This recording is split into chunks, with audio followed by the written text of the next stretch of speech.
Sok lang ito na balita. Mula lang ipinapaabot ng ating kaibigan na Dwindi at mayroon na po silang nakuhang balita tungkol po sa ating mga namumuno dito sa Pilipinas. Yung Vice President po natin at saka yung President ay hindi po nagkaunawaan. Mayroon nag-chat po sa atin guys tungkol po ito sa ipinapaabot sa amin, no? Tugunan ko lang, nandito si kaibigan natin na Asyuto para po ipaalam sa kanya kasi nagkatotoo na ang kanyang pangitain na hindi maganda ang takbo ng ating Pilipinas. No, ayaw po nila na mag-unay. Gusto namin ipaabot lahat po ng mga Pilipino. Sana magtulungan tayo na may ayos po ang ating namumuno ngayon. Huwag po nating katungan. Ngayon guys, mayroong nakapasok na balita sa atin, no? Yung leader po ng MNLF, kumampi, nakisimpatiya po siya doon kay Sara Duterte. Magandang hapon sa lahat. Napaka-importante po ang ating pag-usapan dito. Kasi po, mayroon naman po nag-chat. Sabi po nila guys, kakapasok lang ito na balita. Mula lang ipinapaabot ng ating kaibigan na Dwindi at mayroon na po silang nakuhang balita tungkol po sa ating mga namumuno dito sa Pilipinas. Yung Vice President po natin at saka yung President ay hindi po nagkaunawaan. Mayroon nag-chat po sa atin guys tungkol po ito sa ipinapaabot sa amin, no? Tugunan ko lang, nandito si kaibigan natin na Asyuto para po ipaalam sa kanya kasi nagkatotoo na ang kanyang pangitain na hindi maganda ang takbo ng ating Pilipinas. No, ayaw po nila na mag-unay. Gusto namin ipaabot lahat po ng mga Pilipino. Sana magtulungan tayo na may ayos po ang ating namumuno ngayon. Huwag po nating katungan.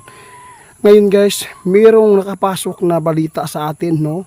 Yung leader po ng MNLF, kumampi, nakisimpatiya po siya doon kay Sara Duterte. No, ayaw po ng ating kaibigan na magulo yung Pilipinas, mag-aaway, mag-uuna yung kapwa Pilipino. Kaya kaibigan, magandang hapon po. Hindi po nagkakamali yung ipinapaabot po ninyo ngayon kasi mayroon po tayong nakuhang chat na naghamon po daw yung isang leader po ng MNLF. Sana po kung mayroon man yung mga MNLF, kung totoo man po yung pagsimpatya po ninyo kay Sara Duterte, sana tulungan na lang natin na maiayos po ang kanilang problema. Hindi natin idadaan. Kaibigan, ano po ang payo po ninyo sa mga tao makapakinig po ngayon sa ating pag-usapan tungkol po ito sa kakapasok lang po na balita. Kasi sabi po nang nag-chat sa atin, itit, grabe, nagkatotoo agad yung hinulaan ninyo. Kasi yung leader po ng MNLF hindi po nakapagtimpi. Nanawagan po talaga siya guys, no? Kaibigan,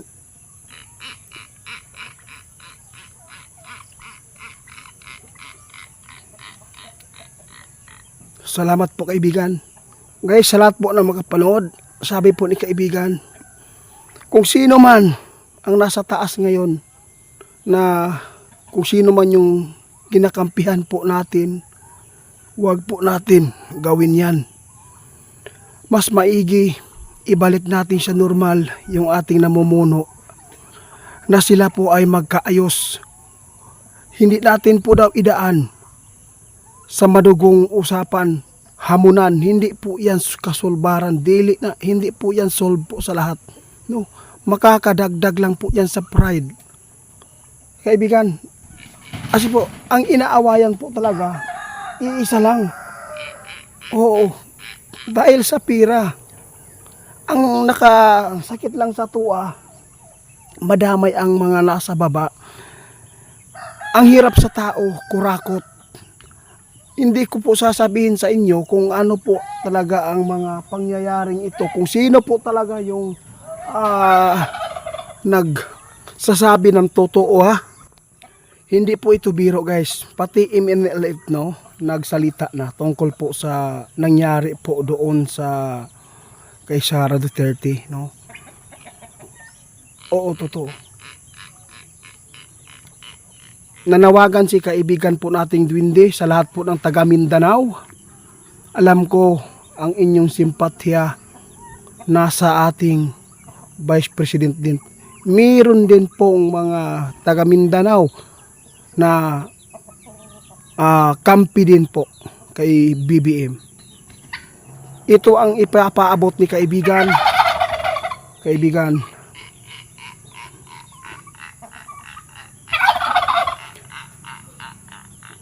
Tama po si kaibigan guys. Mas mabuti pa yung Duwende guys no. Alam po niya ang ikakabuti. Alam po ninyo kung ato ang gatungan, mas lalong sisiklab po yung labanan. Wala pong nananaig po sa bala, sa gira. Walang nananaig yan. Alam mo kung sino nananaig? Yung demonyo. Kung sino man yung makapanood nito na kumampi po sa ating Vice President, please wag po natin gamitin na maghamon tayo sa iba. Kasi lahat po tayo may mga prinsipyo. Dapat po yung prinsipyo po natin daw, sabi ni kaibigan, dapat po naka-unity, no? Ato ang ihalo, no? Ihalo nato. Hindi po sana na mag-awayan. Kung sino man po yung kakampi po doon sa Tagaluson kay BBM, sa totoo lang guys, binoto ng Mindanao si BBM. Hindi ako magre-react dito sa mga sinasabi po ng iba sa atin na gusto pong itanong no, tungkol po sa mga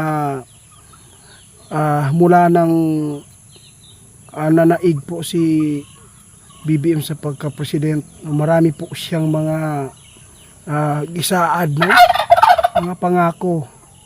Meron natupad, meron naman ang wala. Pero okay lang po yan kasi po normal.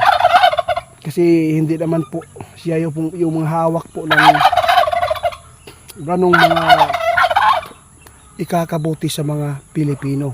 Kasi marami ding tutol, di ba?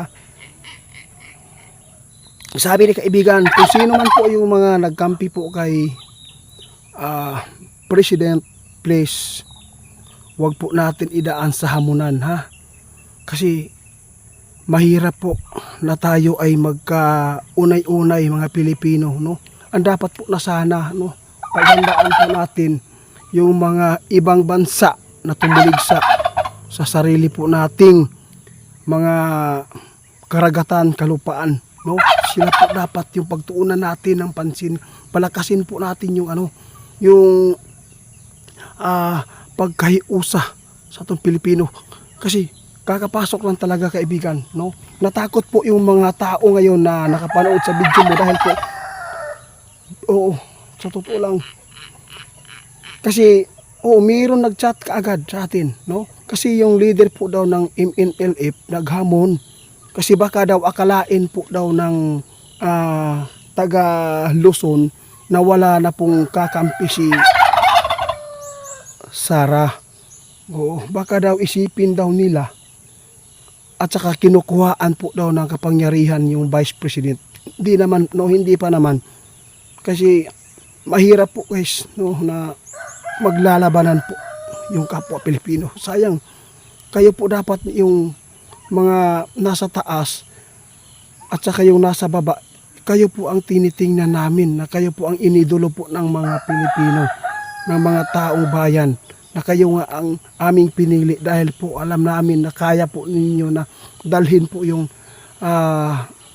anong tawag dito, yung mga problema dito sa Pilipinas no. Kung ano man yung mga problema natin na kaya ninyong harapin kasi kaya kayo po ang aming binoto. Totoo yan kaibigan. Nagsama po daw sila BBM at si Sara. Sobrang lakas po ni BBM. Sobrang lakas. At saka sobrang lakas din po yung Duterte kasi po no, nagka-unity po sila noon. Grabe, napaka-lakas po talaga ang kanilang team. Ngayon, sila naman ang nagbabanggaan. Tapos, yung mga ibang mga nagsimpatiya po doon kay BBM, no? Marami po nag-chat po sa atin. Kasi akala siguro nila tayo ay kumampi. Hindi ko po sasabihin po sa inyo na meron po akong pinapanigan. Wala. Hindi ko ito sasabihin sa inyo kung sino yung pinapanigan ko. No, alam po natin kung sino po yung mabuting tao. Alam po ng duwende, kaibigan. Oo, sobra po nila pag-alala. Dahil po, meron daw naghamon yung leader po ng MNLF. Meron. Oo. Kasi natakot po yung iba na nakapanood sa mga video nila. Kasi po, baka ito na po talaga yung hinuhulaan po ninyo kanina ang umaga na yung pangitain mo, dugo at saka buhay ng mga tao. Kaya please naman, pagtulungan po natin, sabi ni kaibigan, no? Ayusin ang problema ng Pilipinas. Huwag nating dagdagan po ang galit po ng ating Panginoon. Salamat po kaibigan sa ipinapaabot po ninyo.